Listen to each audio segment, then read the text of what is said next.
Hi, I'm Maria Theoharis or Velo Sews on social media. Welcome back to SewOver50 podcast on Sew Organised Style. Grab a cuppa and relax with us. On Sew Organised Style podcast, I begin today by acknowledging the traditional custodians of the land on which we record this podcast and pay respects to the elders past and present. Thanks for joining us on SewOver50 podcast on Sew Organised Style. SewOver50 intersects with all communities. We're a community that is so over ageism. Andrew, or at SewAndrew, is today's SewOver50 podcast guest. Andrew, thank you for inviting me into your home today. Oh, thank you so much for joining me. It was quite a pleasure for me to actually meet you face to face at the Knitting and Sewing Show this year. Yeah, that was a wonderful surprise, actually. I had a look on Instagram the night before and suddenly thought, I wonder if any of the people I know are going to be there. So I had a look up and I'd noticed that Sue Stoney was in London. Yeah. I thought, well, she's got to be there then, hasn't she? And kind of reached out and sent a message. And yeah, met up with a few other friends too. So it was a really good time and great to meet you, of course. Oh. Yeah, I don't often go to the sewing shows. So yeah, it was a really exciting one for me. And you're quite busy, in your normal daily life. I don't know how you fit in the sewing. I suppose, yeah, I'm quite busy. Yeah, so I'm a professional hairdresser. I've been doing that for coming on 30 years now. Before that, I used to be a dancer. I was a professional dancer, started when I was very young, and then went to theatre school and worked professionally for 6 or 7 years. And now I still teach tap dancing just for adults for fun in one of the local community centres in Covent Garden. And so, yeah, there's time for hairdressing, there's time for dancing, there's time for sewing. I managed to squeeze it all in somehow. And there's time to look after Eloise as well. Oh, absolutely. Yes, our beautiful French bulldog. She's just gorgeous. Yeah, she takes up an awful lot of time. We always say she's a very needy dog, but we're very needy owners. So it balances out well. That's lovely. One of the things that I was impressed about was how you made the effort to buy really good fabric to make Eloise a coat. Yes. Yeah, well, nothing but the finest for our little girl. I spent more money on that coat for her, I think, than I did on any outfit I've spent on myself. Yeah, a bit of ex-Liberty wool, silk lining, hand stitched buttons. But she loves it. She does love to keep the wind off her back. Yeah, she looks very pretty in it. Worth every penny. Yeah, of course. Yeah. She's a very loved member of the family. So, of course, you'd spend the money on her. Oh, absolutely. And that was such a funny day. I think Sue in particular just wasn't going to quit until I found the right fabric for Eloise's coat, was she? After that first one disappeared under my very nose, she was like, right, this is the mission. Uh-huh. And we were out to do it. That was great fun. I always buy fabric when I'm with Sue Stoney. Watch out, she's dangerous. She's been on the podcast quite a few times and she's a very good contributor to the sewing community. Yes, absolutely. Yeah, she's great fun.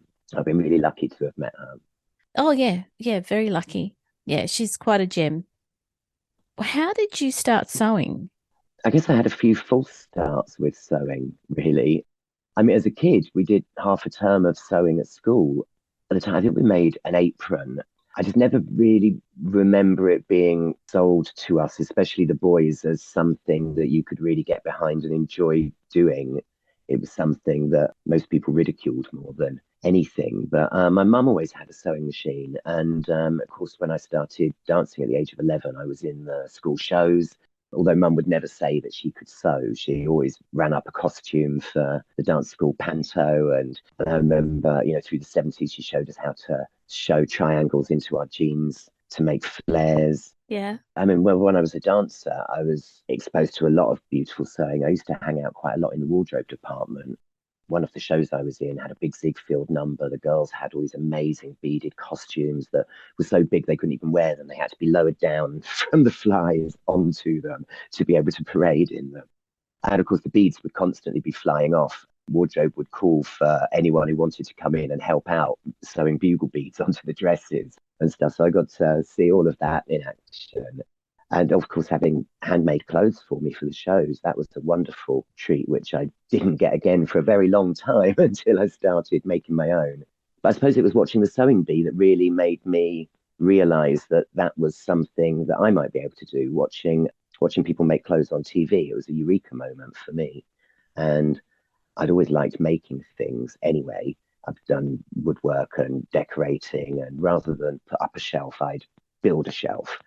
Rather than put up a cupboard, I'd make a cupboard and that kind of thing. So it just seemed very natural to suddenly, once I saw that you could do it, you could put a pair of jeans together by, cutting around the edges and going for it. So I was really intrigued. Started watching all the YouTube videos, seeing what was out there. And I was really lucky. I've got a friend who's really good at sewing. She works in the sewing and fashion industry. She sat with me and said, well, if you're going to make something, you want to make something you want to wear. So let's make a waistcoat that's going to have as many techniques in it that you can try out. And she was great. She sat over me and she kind of made me do it all, but she was just behind me. Once I ironed something, I'd turn my back and it would be ironed just a little bit better. That kind of thing. She was just making sure everything was polished nicely. I made a waistcoat with a notched collar, welt pockets, buttons and buttonholes, the waist tabs. And that was my first sort of proper garment, really. After that, she just sent me off, left me to it. But I'm always asking advice and little tips, and we're always chatting sewing, so it's brilliant.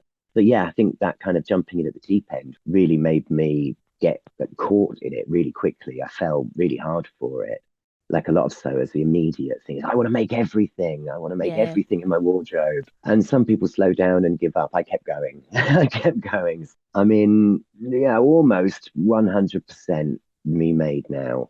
Pretty much everything. Yeah, I think when I teach my tap class, I wear theatre t-shirt. I wear my King Kong t-shirt from when I saw King Kong on Broadway. That's a shop bought garment that I wear. But other than that and socks, yeah, it's pretty much all me made now. So what I'm curious about is if you've got all of your garments as me made and your very, very first one was that waistcoat, did you find that moving from something as structured as that to something less structured challenging or not? I think I was quite lucky with that waistcoat because I didn't know how challenging it was. So I just threw myself into it and made it. And then when you're making menswear, Yeah. pretty much everything has something challenging in it. If you're making a shirt, you've got to do collars and cuffs, buttonholes. If you're making a jacket, goodness, you've got all the techniques, sleeves and bagging out and all of that business. If you're making trousers, you can't make men's trousers really without putting a fly in them or without putting Yeah. some pockets in them. And so you have to do those techniques quite early on in your sewing if you want to make your own garments. Mm. So in that respect, I just found each thing just to be a new challenge, another step. I didn't think of it as daunting. I was foolish enough not to think of it as a daunting challenge. And I suppose because I'd achieved this waistcoat, I felt like, well, there's no reason why I can't make this pair of trousers or make this jacket. There's no reason why I can't follow step one, step two, step three. And, obviously some things come out well, some things don't come out so well. But generally, I've had wins along the way. So, yeah, that spurred me on to the next one and the next one. And then after a while, and you start seeking out more interesting and more in-depth techniques to be able to push yourself harder. And you look at things and think, oh, I haven't done something with that particular, I know, type of facing, and you look out for patterns that are trickier. And that's been really good fun too. When I've spoken to men who sew on the series, they've always talked about how there's a limited number of patterns. So there's always one or two that they always go back to. So are there any that you go back to? Yeah, I must admit, as making menswear, when you need a shirt, you get a shirt that fits you. And you don't really need to get another shirt pattern because if the skills are there, I found it quite easy to be able to add a yoke when I wanted a yoke, to be able to change collar shape or add darts, take darts away, put a pleat in the back. I mean, you can buy all the shirts with all of those different features to it, but it's quite easy to add that to one pattern. So when you find one where the shoulders fit well and the collar fits well, I certainly found it quite easy to just keep on making that one again. Yeah. But then I suppose as my shape's changed over time, I've rather than adapting the pattern, I seem to have gone to a different shirt pattern, or I'll get a new shirt pattern, try it out. For a while, I prefer the fit of that. So I'll go with that one for a while. At the moment, I'm using the Patrons Le GB pattern from the French guys, the elegant shirt. That seems to be one I've been using over and over. But funnily enough, I'm using it with the collar from the shirt pattern from the Gentleman's Wardrobe, the Vanessa Moonsey book. Actually, something for men who want to get into sewing, who are looking for patterns, you could do a lot worse than get some of the pattern books where they've got a lot of patterns in one book. Hmm. I started out with one of the Japanese pattern books, Men's Clothes for All Seasons, and it has almost everything. You've got chinos, pajamas, waistcoats, jackets, bomber jackets, pea coat, underwear, all sorts. Although you've got to translate it from the Japanese, which is tricky, especially if you're just learning to sew because you don't even know what the words are that you're looking for. But the patterns are there. So if you can learn to construct by a YouTube video or something like that, you can buy these books and you've got all the patterns in there. I mean, another one I got was the Vanessa Moonsey book, The Gentleman's Wardrobe. That was really good. That's got some really nice classic pieces as well as bags and slippers and a cap, things like that. So you can get for, sort of 20, £30, whatever it is, you can get a basic wardrobe staple of patterns. Those two resources sound like they're really useful, like gold, because you've got Mm, everything in them. absolutely. Yeah, you've got, as I say, everything in there from, let's say, slippers to bags, waistcoats, shirts. And you've got the instructions there, but you've also got all the instructions on YouTube, online, on people's videos. So if you don't like the way somebody's putting something together, or if you don't understand or can't translate it from the book, you can always read how someone else is putting it together. Yeah, it all translates over. So yeah, they've been really good having books with multi patterns in. And actually, something that was quite interesting with the Japanese sewing book, and it's the cut was really good for me. It was a really good cut, but I noticed that with every pattern, there were a number of alterations I needed to make just to make the sleeve a little longer or Hmm. the body a little longer. And of course, that translated to every pattern from the book. So it was really easy to make my immediate adjustments as I was tracing the pattern because I got used to Oh, how they did it, which sort of made it a little bit easier going into a new thing. I didn't necessarily have to make a whole new one. I'd already made the shirt, so I knew that the jacket, the sleeves would be an inch too short. Yeah, the corrections from one pattern led on to another because they were all from the same company. oh, that would be so helpful. Mm. I mean, I'm not sure if that's the same with, other sewing pattern companies when, if it'll always be the same adjustment you need to make to something. But yeah, it certainly helped with that book and me sewing, certainly. Oh, good. So you started sewing again because of the influence of the Great British Sewing Bee. Where has your sewing taken you now? Well, yeah, goodness, from there, I mean, going online and finding all the tutorials and the blogs and eventually finding Instagram. I mean, it didn't take me very long until I found Peter Lappin's blog, Male Pattern Boldness, Yeah. and Dwayne's Mainly Menswear. They were a massive inspiration to me. And the fact that, men were sewing at such a high level and being vocal about it and sharing, it was fantastic. It made me realize that there was a space for me to do it too. Going online kind of opened that out a lot more for me. And obviously, you find a big community of people who've got something in common. But from the actual sewing perspective, yeah, just making, sewing my way through the wardrobe.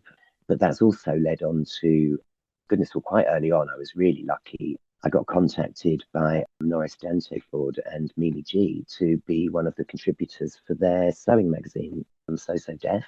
It was an online sewing magazine a few years back. And I was quite a new blogger at the time, and I mean, still like a babe in the woods, really, but certainly at the time, very naive. So absolutely thrilling to be asked to contribute to that and sort of getting involved in the system, being part of it, uploading your projects and, collecting all the photographs, taking the blogging up a level, really is Yeah, what you it was. It did. was quite a baptism of fire and really exciting time.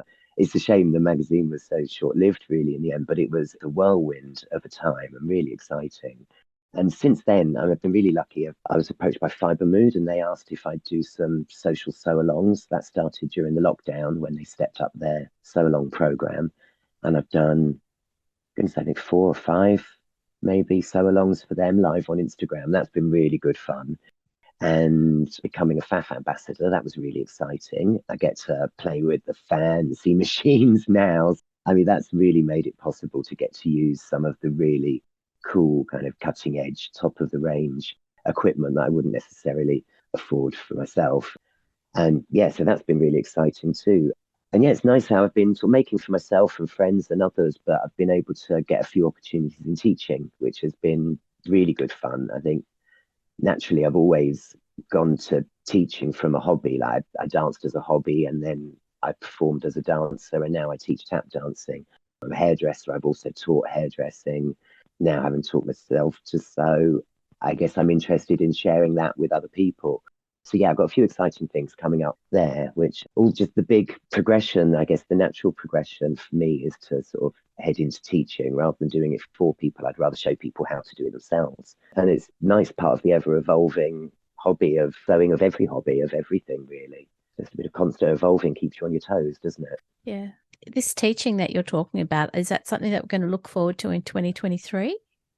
Yeah, well, hopefully, actually, I've got some coming up, and they'll have happened already by the time this comes out. Okay. So on the 4th of December, I've got involved with a group called Eco Life Eastbourne, and it's eco-driven group.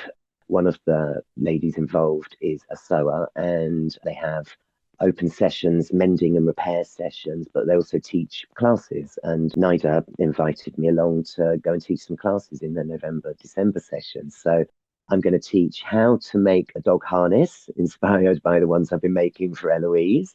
Good. And I'm also going to do a welt pocket workshop. So 3 different styles of welt pockets. Yeah, I'm really looking forward to that. So yeah, if you're listening to this now, it's happened in the past, but look out for it in the future. That's Eco Life Eastbourne on Instagram. You'll find all the details there. But yeah, I'm really looking forward to it. That'll be my first face-to-face, in-person sewing lessons. Wow. Honestly, Andrew, it's so refreshing to hear that you've taken up sewing, like you take up something and then you pass it on to others. So it's really good from a community perspective that if you learn something, you're happy to pass on that skill to other people. It's very good. It's what I've always done. It's like, wow, look, I've learned this. You can do it too. And that's kind of how I've always been. Yeah, that's really good for people to hear and to be encouraged that they're learning something, they can pass that on to other people. Oh, absolutely. There's always something to learn from somebody else. And if you like the way they're doing it, if you don't like the way they're doing it, there's always something to learn. That's right. Yeah. When did you discover the SewOver50 community? Quite early on, I think. Quite a lot of people I follow were talking about it. A lot of people I follow are in the SewOver50 group. And as I was approaching the cusp of it, I was aware that, all around me anyway. So yeah, I think I've been aware of it from very early on. And well, having just recently turned 50 myself, now a fully fledged member of SewOver50. So thrilled to be a fully fledged part of the group. SewOver50 intersects with all communities, so it's okay. Doesn't matter what age you are. Yeah. Absolutely. No, I was always following, even from 48, 49. Oh, that's great. It's lovely, actually, the response you get. I mean, that's the whole thing with Instagram, isn't it? Everyone's so warm, and it's always been, I don't think I've ever really had a negative response from Instagram at all. Yeah, it's always been very friendly there, which is good. Yeah, it's a really positive experience. So I'm pleased to be able to support SewOver50. Absolutely. Oh, absolutely. Just kind of by doing what I do and talking about it, hopefully enabling other people. I think there are a lot of messages, aren't there? For everyone has their sew up your scraps, do it, love it, enjoy it, sewing for everyone. That's my message. Andrew, of all the things that you've sewn, what has been one of your greatest achievements?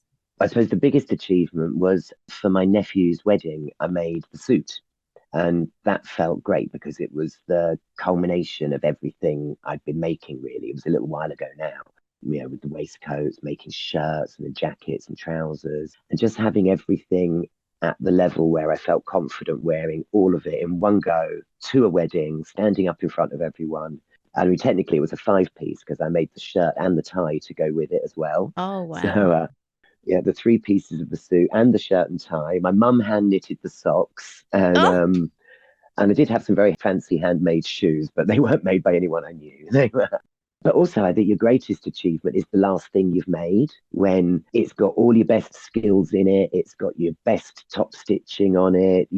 Every time I invest that little more, I think, yes, I will get the right thread. I will make sure I've got the right needle rather than making do with the one that I think will do. And by fine tuning the skills each time, I'm just always so pleased with the last thing that I've ever made. oh, that's really good. So you must have some wonderful photos of that suit that you made. There are a few, yes. I find getting photographs so difficult. never actually had, I think, an official photo shoot where I've gone out specifically with outfits and dressed up. I just grab Mr. A and say, "This is nice light. Take a picture of me now. Quick, take a picture." And I'll get a few begrudging shots out before the dog goes running off down the beach or something. And those will have to do. That's usually how I get my photos. So, yeah, any moment where I get to stand and pause, take a breath, practice smiling, that's always a lot easier. But yeah, there's a few pictures of the suit. They are back on my Instagram. And so, yeah, we've got some beautiful pictures down there. And my outfit stayed together. Nothing fell off, nothing fell apart. Everything fitted. So that was good. Oh, good. I can't imagine you wearing a suit that would not hold its own. No way. I remember the very first time I wore a pair of trousers that I'd made into work. And I was traveling on the tube and I went to go and sit down and I realized they were quite tight. And so I stood up for the journey. And for the whole day, all I could imagine was this one small thread of polyester holding my dignity together and thinking, I wish I'd worn black underwear. And thankfully, they did stay together. But since then, I always sew the back seam twice. Uh-huh. That's a top tip for if you're frightened of your menswear anywhere, in fact. Yeah, so that's a top tip for any sewer. Yes, absolutely. Yeah, any dangerous seams, sew them twice. Oh, definitely. I've always wondered about that, but I don't do it. I think now I will. So that's one tip for new sewers, is to make sure that you... Sew your seam twice, absolutely. What other gems should people know when they're sewing? Well, I always think when you're going to start sewing, you know what it is that you really want to sew in the long run. So if you want to make shirts and jackets and trousers, you're going to get bored really quickly making zippy pouches and teapot covers or pot holders. I was quite in at the deep end. Luckily, I had a friend to help me with that waistcoat. But if you want to make shirts and trousers, then start making pajamas. Maybe go for kind of the simpler version of what it is that you want to make. And if you can make a pajama top, then you can make a Hawaiian shirt, a camp collar shirt. You can make the trousers without a fly to start with, and then you can introduce a fly. You could do a button fly, and before you know it, you're putting in zip flies. You can do them without pockets, without piping, with pockets and piping. So you can really start to get a good few techniques and start to get an idea of how things fit you on a baggier format first, and then scaling up that way. So kind of, take the shortest route towards what you want to sew, and don't be afraid to make mistakes, and sew your crotch seam twice. That's a good point to finish up on. Yes, my advice for life. Never walk backwards and sew your crotch seam twice. Give you a long and healthy life, I promise you. Andrew, thank you for coming onto the podcast for SewOver50 and sharing with us how you got into sewing and what keeps you sewing. Well, thank you, Maria. Thank you so much for having me. It's been a real pleasure. My pleasure's mine, and I'm really glad that we've been able to catch up again. Yes, absolutely. Thank you. Well, next time you're in London, you'll have to look me up, or indeed by the coast. Yes, at least to see Eloise wearing her coat too. Absolutely. Bye. Bye-bye. This episode for SewOver50 podcast on Sew Organised Style was produced by me, Maria Thea Harris, with permission of SewAndrew, sound by bensound.com. Listeners, if you want to provide a guest post for SewOver50, make sure you direct message Judith and Sandy at the SewOver50 account on Instagram. Also, keep an eye out for the next Sew50 Live event that Bird and Molly are hosting. Remember, these Sew50 Live events will always be available on the SewOver50 account. You can subscribe to Sew Organised Style podcast, but with an S, not a Z, on all good podcast apps. Make sure you go back and listen to our free SewOver50 podcast archive. And if you can, consider supporting the production of this podcast on Patreon so I can keep producing it for you. We look forward to joining you in your sewing room next time. Stay safe, everyone.